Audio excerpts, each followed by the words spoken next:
Hello students, आज हम covalent bonding का जो लास्ट टॉपिक है बॉन्ड स्ट्रेंथ और बॉन्ड एनर्जी को डिस्कस करेंगे। बंध सामर्थ्य तथा बंध ऊर्जा। जो बॉन्ड स्ट्रेंथ और बॉन्ड एनर्जी वो बात एक ही है। अगर मैं बॉन्ड स्ट्रेंथ कहूँ तो उसका मतलब भी बॉन्ड एनर्जी से है। अगर मैं बॉन्ड एनर्जी को डिस्कस कर रही हूँ तो इसका मतलब भी क्या है, बॉन्ड स्ट्रेंथ ही है। ठीक है, यानी कोई भी बॉन्ड कितना स्ट्रांग होगा, कितना मजबूत बॉन्ड होगा वो, यानी वो बंध कितना मजबूत है वो किस बात पे निर्भर करता है कि उस बंध की ऊर्जा कितनी है। ठीक है, यदि बंध ऊर्जा ज़्यादा है तो क्या होगा, बॉन्ड की स्ट्रेंथ ज़्यादा होगी। या फिर बॉन्ड स्ट्रेंथ ज़्यादा है तो मैं ये कहूँगी कि यदि बॉन्ड स्ट्रेंथ ज़्यादा है इसका मतलब वो बॉन्ड उतना ही मजबूत बंध है और उसकी बॉन्ड एनर्जी उतनी ही ज़्यादा होगी। ठीक है, तो बंध ऊर्जा क्या है कि हम, यदि मैं ये कहूँ कि हमारे पास में कोई मॉलिक्यूल है, उसको तोड़ने के लिए जो ऊर्जा दी जाती है, ठीक है, हमारे पास कोई मॉलिक्यूल है, उसको तोड़ने के लिए, उसको ब्रेक करने के लिए, मानो मैं किसी ए बी मॉलिक्यूल की बात कर रही हूँ, इस ए बी मॉलिक्यूल को ब्रेक करके हम यदि ए एटम और बी एटम में इसको तोड़ दें तो उसके लिए हमको क्या देनी पड़ेगी, इस ए बी मॉलिक्यूल को ऊर्जा देनी पड़ेगी। ठीक है, तो जो ऊर्जा हम इसको देंगे ए बी मॉलिक्यूल को इसको तोड़ने के लिए, वो ऊर्जा क्या कहलाएगी, बंध ऊर्जा। या फिर मैं ये कहूँ कि हमारे पास में एटम है, ए एटम और बी एटम, यदि ए एटम और बी एटम आपस में बंध बनाकर ए बी मॉलिक्यूल बनाएं तो बंध बनाने पर निकलने वाली ऊर्जा क्या कहलाएगी, बंध ऊर्जा।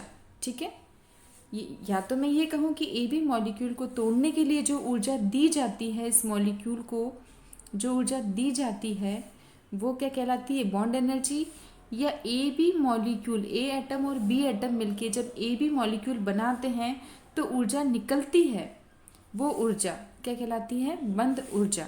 ठीक है, अब मैं बात करूँगी कि बंध ऊर्जा एक मोल सहसंयोजी यौगिक की गैसीय अवस्था में बंधों के वियोजन द्वारा परमाणुओं में बदलने के लिए आवश्यक ऊर्जा होती है। एग्जाम्पल दे रहे हैं H2 मॉलिक्यूल का, तो बंध ऊर्जा क्या कहेंगे कि एक मोल H2, एक मोल गैसियस मॉलिक्यूल। ठीक है, एक मोल कैसा होना चाहिए, मॉलिक्यूल कैसा होना चाहिए, गैसियस फॉर्म में होना चाहिए, गैसीय अवस्था में होना चाहिए।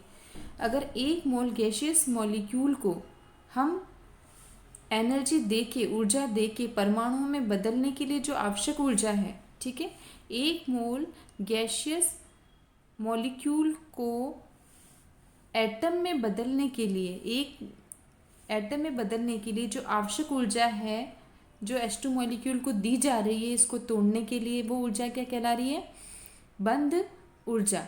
ठीक है, H2 मॉलिक्यूल के लिए ये ऊर्जा कितनी है, 435 किलो जूल पर मोल। यानी H2 मॉलिक्यूल को यदि हमको तोड़ना है और हाइड्रोजन हाइड्रोजन एटम में हमको तोड़ना है इसको, तो हमें कितनी ऊर्जा देनी पड़ेगी, 435 किलो जूल पर मोल। यानी H2 मॉलिक्यूल को तोड़ना कि वो जो कि रिएक्शन है वो कैसी रिएक्शन है, ऊष्मा शोषी, हमको ऊष्मा देनी पड़ेगी। ठीक है, हमको क्या देनी पड़ेगी, ऊष्मा देनी पड़ेगी H2 मॉलिक्यूल को तोड़ने के लिए। ठीक है, यानी ये अभिक्रिया कैसी है, ऊष्मा शोषी अभिक्रिया है। आपको पता है कि ऊष्मा शोषी अभिक्रिया के लिए जो डेल्टा H है वो क्या होता है, ऊष्मा शोषी के लिए डेल्टा H का मान क्या होता है, पॉजिटिव, और ऊष्माक्षेपी के लिए क्या होता है, क्षेपीय अभिक्रियाओं के लिए डेल्टा H का मान क्या होता है, नेगेटिव। ठीक है, तो यहाँ आप देखो डेल्टा H क्या है, पॉजिटिव वैल्यू, यानी अभिक्रिया कैसी है, ऊष्मा शोषी। पॉजिटिव साइन किसको शो करता है, ऊष्मा शोषी अभिक्रियाओं के लिए शो करता है। ठीक है, या फिर मैं ये कह सकती हूँ, या तो इसको तोड़ने के लिए ऊर्जा जो दे रहे हैं वो, या फिर इसको बनने के लिए, बनने पे जो ऊर्जा निकलती है वो। ठीक है, यदि हम एच एटम, हम ये बात करें कि हमारे पास में क्या है, बंध ऊर्जा वह ऊर्जा है जो गैसीय परमाणुओं के 1 मोल गैसीय अणु बनने पर मुक्त होती है। ठीक है, 1 मोल हमको गैसियस अणु बनाना है, किससे? परमाणुओं से। तो जब हम क्या कर रहे हैं, गैसीय परमाणुओं के 1 मोल गैसीय अणु बनने पर जो निकलने वाली ऊर्जा या मुक्त ऊर्जा क्या कहलाती है? H2 क्या कहलाती है? बंध ऊर्जा। नहीं, जब हाइड्रोजन एक दूसरे के पास में आएंगे, टकराएंगे, टकरा के H2 मॉलिक्यूल बनेगा, तो जब टकराएंगे तो ऊर्जा क्या होगी? ऑब्वियसली निकलेगी। यानी ये कैसी अभिक्रिया है? ऊष्माक्षेपीय अभिक्रिया है। और ऊष्माक्षेपीय अभिक्रियाओं के लिए डेल्टा H क्या है? नेगेटिव। ठीक है, तो यहाँ पर यदि हमें H2 मॉलिक्यूल बनाना है तो हमें कितनी ऊर्जा निकलेगी? 435 किलो जूल पर मोल। ठीक है, उसी तरह हम बात करें कि किसी द्विपरमाणु अणुओं में बंध ऊर्जा को सीधे ही प्रयोगों द्वारा ज्ञात किया जा सकता है, जबकि बहुपरमाणु अणुओं के लिए बंध ऊर्जा भली भांति परिभाषित नहीं की जा सकती, क्योंकि बहुत सारे बॉन्ड होते हैं बहुपरमाणु अणुओं में। तो उनके लिए हम क्या करेंगे कि हम CH4 से हमें क्या बनाना है? Carbon molecule. CH4 मॉलिक्यूल को तोड़ेंगे तो हमें क्या मिलेगा? कार्बन और 4 हाइड्रोजन परमाणु। ठीक है, 1 कार्बन परमाणु और 4 हाइड्रोजन परमाणु। ठीक है, तो इसको तोड़ने के लिए हमको क्या देनी पड़ेगी? ऊर्जा देनी पड़ेगी, यानी ऊर्जा का अवशोषण हो रहा है, यानी ऊष्मा शोषी अभिक्रिया है ये। तो CH4 मॉलिक्यूल को तोड़ने के लिए हमको कितनी ऊर्जा देनी पड़ेगी? +1665 किलो जूल पर मोल। 1665 किलो जूल पर मोल ऊर्जा हमको देनी पड़ेगी CH4 मॉलिक्यूल को कार्बन गैसियस और हाइड्रोजन में बदलने के लिए। ठीक है, लेकिन हम इसका क्या करेंगे? स्टेप वाइज इसको पढ़ेंगे कि एक एक हम हाइड्रोजन मॉलिक्यूल को CH4 से अलग करते जाएंगे। CH4 मॉलिक्यूल, सबसे पहले CH4 गैसियस मॉलिक्यूल CH3 मुक्त मूलक प्लस हाइड्रोजन मुक्त मूलक निकलेगा। ठीक है, देन CH3 हमारे पास फ्री रेडिकल आ गया। ये CH3 फ्री रेडिकल CH2 और H में फिर टूटेगा। ये CH2 देन अगेन CH और 1 हाइड्रोजन अलग हो गया। अब हमारे पास में देखो, सबसे पहले CH4 से 1 हाइड्रोजन अलग हुआ तो CH3 प्लस H। इस CH3 से फिर 1 हाइड्रोजन अलग हो गया तो क्या बचा? CH2। इस CH2 से अगेन 1 हाइड्रोजन निकल गया तो हमारे पास बचा CH, और इस CH से वापस अगेन 1 हाइड्रोजन निकल गया तो हमारे पास में क्या बचा? कार्बन। ठीक है, यहाँ पर हर बार हम इस मॉलिक्यूल को तोड़ रहे हैं, तो तोड़ने के लिए हमें क्या देनी पड़ेगी? ऊष्मा देनी पड़ेगी, यानी ऊष्मा शोषी अभिक्रिया। और ऊष्मा शोषी के लिए डेल्टा H क्या होता है? पॉजिटिव। तो CH4 मॉलिक्यूल को तोड़ा तो ऊर्जा हमें कितनी देनी पड़ी? 427 किलो जूल पर मोल। CH3 मॉलिक्यूल को तोड़ने के लिए जो ऊर्जा दी वो हमने 439 किलो जूल पर मोल। CH2 मॉलिक्यूल को तोड़ने के लिए 452 किलो जूल पर मोल, और CH मॉलिक्यूल को तोड़ने के लिए 447 किलो जूल पर मोल ऊर्जा हमको देनी पड़ी। तो टोटल हम पूरे एक को 1 स्टेप में लिखें तो CH4 से हमें कार्बन गैसियस प्लस 4 हाइड्रोजन हमें मिलेंगे, और हमें ऊर्जा कितनी देनी पड़ेगी? Delta H plus 1665 kilo joule per मोल।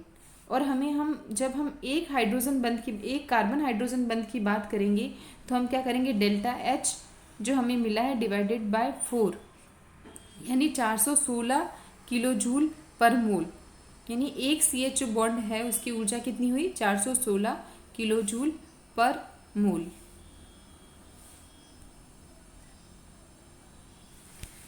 नेक्स्ट हम बात करेंगे बंध ऊर्जा को प्रभावित करने वाले कारक। बंध ऊर्जा को कौन कौन से कारक प्रभावित करते हैं? तो पहला है बॉन्ड ऑर्डर। बॉन्ड ऑर्डर बढ़ेगा अगर जैसे सिंगल बॉन्ड है, डबल बॉन्ड और ट्रिपल बॉन्ड। यदि 2 एटम के बीच में सिंगल बॉन्ड है, यदि 2 एटम के बीच में डबल बॉन्ड है और 2 एटम के बीच में ट्रिपल बॉन्ड है, तो जैसे जैसे बॉन्ड ऑर्डर बढ़ेगा, बंध क्रम बढ़ेगा। यहाँ 1 बंध है तो 1 इलेक्ट्रॉन पेयर, 2 बंध हैं तो 2 इलेक्ट्रॉन पेयर, 3 बंध हैं तो 3 इलेक्ट्रॉन पेयर। तो यदि बंध क्रम बढ़ेगा बंध क्रम बढ़ेगा तो नंबर ऑफ इलेक्ट्रॉन बढ़ेंगे, और नंबर ऑफ इलेक्ट्रॉन बढ़ेंगे तो न्यूक्लियस और इलेक्ट्रॉन के बीच में आकर्षण बढ़ेगा। ठीक है, आकर्षण बढ़ता जाएगा। यहाँ क्या बढ़ता जाएगा, अट्रैक्शन क्या हो जाएगा, जैसे जैसे बॉन्ड ऑर्डर बढ़ता जाएगा वैसे वैसे अट्रैक्शन बढ़ता जाएगा। अट्रैक्शन बढ़ता जाएगा तो बंध मजबूत होता जाएगा, और बंध मजबूत होगा तो क्या होगा, बॉन्ड उतना ही क्या होगा, स्ट्रांग होगा, और स्ट्रांग होगा तो उसकी बंध ऊर्जा उतनी ही ज़्यादा होगी। ठीक है, जैसे एग्जाम्पल है यहाँ पर कार्बन कार्बन जो सिंगल बॉन्ड है,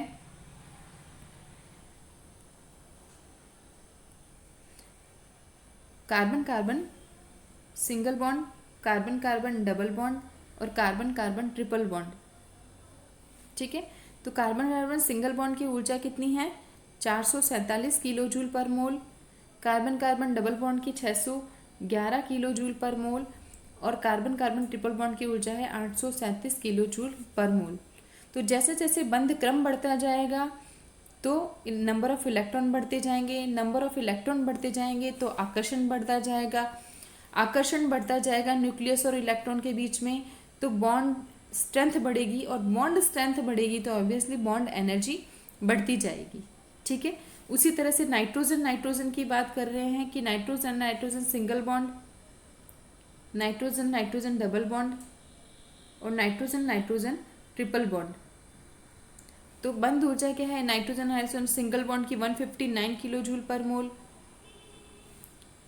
नाइट्रोजन और नाइट्रोजन डबल बॉन्ड की ऊर्जा 418 किलो जूल पर मोल, और ट्रिपल बॉन्ड की ऊर्जा है 946 किलो जूल पर मोल। तो जैसे जैसे बंध क्रम बढ़ता जाएगा तो बॉन्ड एनर्जी भी क्या होती जाएगी, बढ़ती जाएगी। ठीक है, सेकंड है परमाणु आकार। जितने साइज छोटा होगा तो क्या होगा, बॉन्ड उतना ही ज़्यादा स्ट्रांग होगा, और जैसे जैसे साइज बढ़ता जाएगा तो न्यूक्लियस और इलेक्ट्रॉन के बीच में अट्रैक्शन कम होता जाएगा। ठीक है, एक छोटे साइज के एटम है, छोटे साइज के एटम और इलेक्ट्रॉन के बीच में अट्रैक्शन क्या होगा, ज़्यादा होगा। और यदि बड़ा साइज का है एटम, ठीक है, एक ये हाइड्रोजन और हाइड्रोजन एटम है, और दूसरा हाइड्रोजन और आयोडीन एटम है।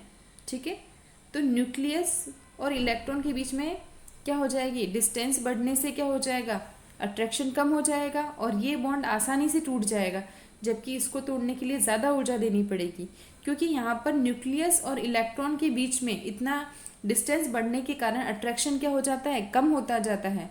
तो इसलिए अट्रैक्शन कम होने की वजह से, आकर्षण कम होने की वजह से क्या होगा, बंध उतना मजबूत नहीं होगा।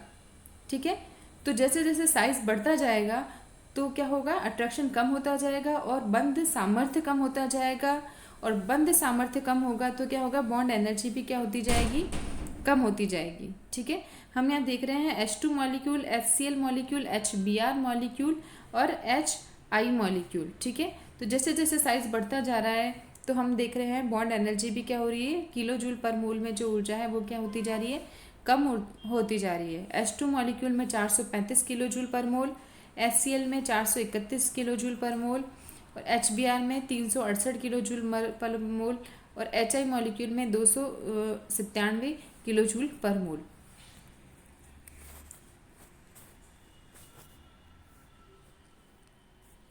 नेक्स्ट है बंधित परमाणु की संकृत अवस्था।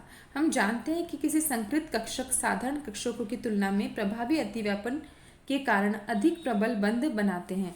हमको पता है कि संकरण के कारण जो अतिव्यापन होगा तो उसमें जो बॉन्ड बनेगा वो ज़्यादा स्ट्रांग होगा। ठीक है, यहाँ हम संकरण की बात कर रहे हैं कि sp3, sp2 और sp संकरण। ये कौन सा कार्बन एटम है जो sp3 संकृत है, ये कार्बन एटम है जो sp2 संकृत है, और ये है वो sp संकृत एटम है। ठीक है, तो यहाँ हम देख रहे हैं कि S प्रतिशत गुण बढ़ने पर S का जो परसेंटेज कैरेक्टर यहाँ पर कितना प्रतिशत है, sp3 में 25%, sp2 में S कैरेक्टर है वो 33.3%, और sp मॉलिक्यूल में कितना है 50%, sp में 50% क्या है, S कैरेक्टर है। तो जैसे जैसे S कैरेक्टर बढ़ते जाएंगे उस कार्बन परमाणु की विद्युत ऋणता बढ़ती जाएगी। ठीक है, sp3 जो कार्बन एटम है उसकी विद्युत ऋणता है 2.48, sp2 की क्या है 2.75 और sp3 की है 3.25। तो हम देख रहे हैं कि जैसे जैसे s प्रॉपर्टी बढ़ती जाती है वैसे वैसे क्या है विद्युत ऋणता भी बढ़ती जाती है। और यदि विद्युत ऋणता बढ़ती जाएगी तो क्या होगा, बॉन्ड एनर्जी भी क्या होती जाएगी, बढ़ती जाएगी। जैसे sp3 की जो बॉन्ड एनर्जी है वो 416 किलो जूल पर मोल है और sp2 की जो ऊर्जा है वो 445 किलो जूल पर मोल है और sp3 की जो sp की जो ऊर्जा है वो है 507 किलो जूल पर मोल। नेक्स्ट है बंधित परमाणुओं की विद्युत ऋणताओं का अंतर। बंधी परमाणुओं की विद्युत ऋणता का अंतर बढ़ने से बंध ऊर्जा बढ़ती है। ठीक है, कि जितना ज़्यादा विद्युत ऋणता में अंतर होगा उतना ही क्या होगा, बॉन्ड स्ट्रांग होगा और जितना बॉन्ड स्ट्रांग होगा उसकी बॉन्ड एनर्जी भी उतनी ही ज़्यादा होगी। ठीक है, जैसे हम एग्जांपल ले रहे हैं HF, HCl, HBr और HI। हम देख रहे हैं विद्युत ऋणता में जो अंतर है, हाइड्रोजन फ्लोराइड में कितना है 1.9, HCl में है 0.9, HBr में है 0.7 और HI में है 0.4। ठीक है, हम देख रहे हैं कि जब हाइड्रोजन फ्लोराइड से हाइड्रोजन आयोडाइड की तरफ हम जा रहे हैं तो जो विद्युत ऋणताओं में अंतर है वो क्या होता जा रहा है, कम होता जा रहा है। ठीक है, और हम ये भी देख रहे हैं कि विद्युत ऋणता में अंतर कम होने के साथ साथ बॉन्ड जो एनर्जी है, बंध ऊर्जा जो किलो जूल पर मोल में है वो भी क्या हो रही है, डिक्रीज होती जा रही है। ठीक है, तो बंधित परमाणुओं की विद्युत ऋणताओं का जो अंतर है वो जैसे जैसे कम होता जाएगा वैसे वैसे बॉन्ड एनर्जी भी क्या होती जाएगी, कम होगी। क्योंकि जितना ज़्यादा विद्युत ऋणता में अंतर होगा दोनों एटम के बीच में क्या होगा, आकर्षण उतना ही ज़्यादा होगा और बॉन्ड उतना ही स्ट्रांग होगा।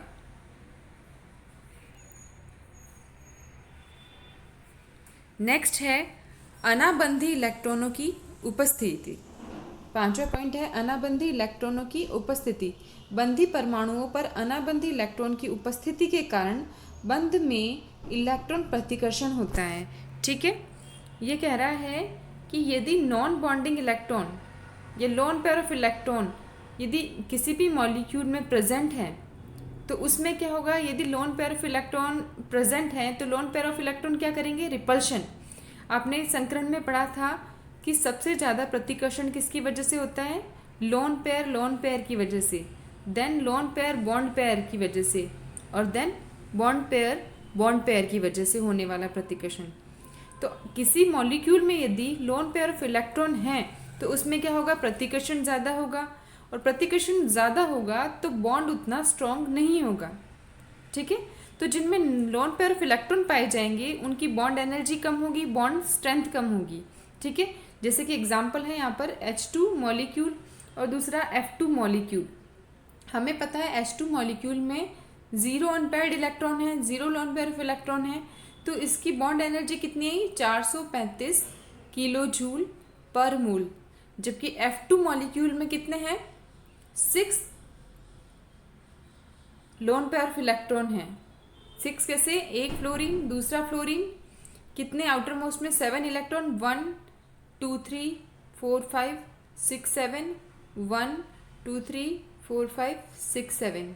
ठीक है, ये एक बॉन्ड बन गया, एक lone pair, 2 lone pair, 3 lone pair, 4 lone pair, 5 lone pair, 6 lone pair. तो F2 के पास कितने लोन पेयर हैं, 6 लोन पेयर, इसलिए इसकी जो बॉन्ड एनर्जी है वो बहुत कम होती है। ठीक है, इसकी बॉन्ड एनर्जी कितनी है, 159 किलो जूल पर मोल। कितनी होती है इसकी, 159 किलो जूल पर मोल। जबकि H2 मॉलिक्यूल की क्या है, 0 है, 0 अनपेयर्ड इलेक्ट्रॉन होने के कारण कितनी है इसकी, 435 किलो जूल पर मोल। जबकि F2 मॉलिक्यूल में 6 अनपेयर्ड इलेक्ट्रॉन हैं तो उसकी जो बॉन्ड एनर्जी वो कितनी है, 159 किलो जूल पर मोल। ठीक है, लास्ट है अनुनाद। तो अनुनाद जिन मॉलिक्यूल में होगा वो क्या होंगे, ज़्यादा स्टेबल होंगे, ज़्यादा स्ट्रॉन्ग होंगे, बजाय कि ऐसे मॉलिक्यूल जिनमें अनुनाद नहीं पाया जाता। ठीक है, तो अनुनाद के कारण मॉलिक्यूल में जो है वो स्थायित्व बढ़ता है। ठीक है, तो हमने बंध जो है बॉन्ड एनर्जी को प्रभावित करने वाले जो कारक पढ़े हैं, उसमें सबसे पहला है बॉन्ड ऑर्डर। बॉन्ड सबसे पहले हमने बॉन्ड स्ट्रेंथ और बॉन्ड एनर्जी के बारे में पढ़ा कि किसी भी बॉन्ड को, किसी भी मॉलिक्यूल में बॉन्ड को तोड़ने के लिए जो ऊर्जा दी जाती है वो क्या है, बॉन्ड एनर्जी। या एटम मिलके जब कोई मॉलिक्यूल बनाते हैं तो जो ऊर्जा निकलती है वो क्या कहलाती है, बॉन्ड एनर्जी। ठीक है, देन हमने बॉन्ड एनर्जी को प्रभावित करने वाले कारक पढ़े, जिसमें सबसे पहला था बॉन्ड ऑर्डर। हमने देखा था कि जैसे जैसे बॉन्ड ऑर्डर बढ़ता जाएगा वैसे वैसे क्या होगी, बॉन्ड स्ट्रेंथ बढ़ती जाएगी। नेक्स्ट हमने देखा परमाणु आकार। तो हम देख रहे थे जितना छोटा आकार होगा वो उतना ही स्ट्रॉन्ग बॉन्ड बनाएगा मॉलिक्यूल। ठीक है, और छोटे आकार के बीच में बनने वाला बंध ज़्यादा मजबूत होता है और उसकी बॉन्ड एनर्जी ज़्यादा होती है। नेक्स्ट हमने बात की थी कि बंधित परमाणु की संकृत अवस्था। हम देख रहे थे कि जैसे जैसे एस कैरेक्टर बढ़ते जा रहे हैं तो एस कैरेक्टर बढ़ने के साथ साथ विद्युत ऋणता बढ़ती जा रही है, और विद्युत ऋणता बढ़ती जाएगी तो क्या होगा, बॉन्ड एनर्जी भी क्या होती जाएगी, बढ़ती जाएगी। नेक्स्ट हमने देखा बंधित परमाणुओं की विद्युत ऋणताओं में अंतर। हम ये देख रहे थे कि जितना ज़्यादा विद्युत ऋणता में अंतर होगा उतनी ही ज़्यादा क्या होगी, बॉन्ड एनर्जी होगी। नेक्स्ट हम देख रहे थे अनाबंधी इलेक्ट्रॉन की उपस्थिति। हम देख रहे थे कि यदि नॉन बॉन्डिंग इलेक्ट्रॉन प्रेजेंट है तो रिपल्शन ज़्यादा होगा, और रिपल्शन ज़्यादा होगा तो वो बॉन्ड उतना स्ट्रॉन्ग नहीं होगा। और नेक्स्ट है अनुनाद। यदि किसी मॉलिक्यूल में अनुनाद होगा तो वो ज़्यादा मजबूत बंध बनाएगा और उसकी बॉन्ड एनर्जी उतनी ही ज़्यादा होगी। तो ये हम कोवेलेंट बॉन्डिंग का जो चैप्टर है हमने ख़त्म कर दिया है, जिसमें लास्ट टॉपिक हमने बॉन्ड एनर्जी और बॉन्ड स्ट्रेंथ पढ़ा है और बॉन्ड स्ट्रेंथ को प्रभावित करने वाले कारकों को हमने पढ़ा।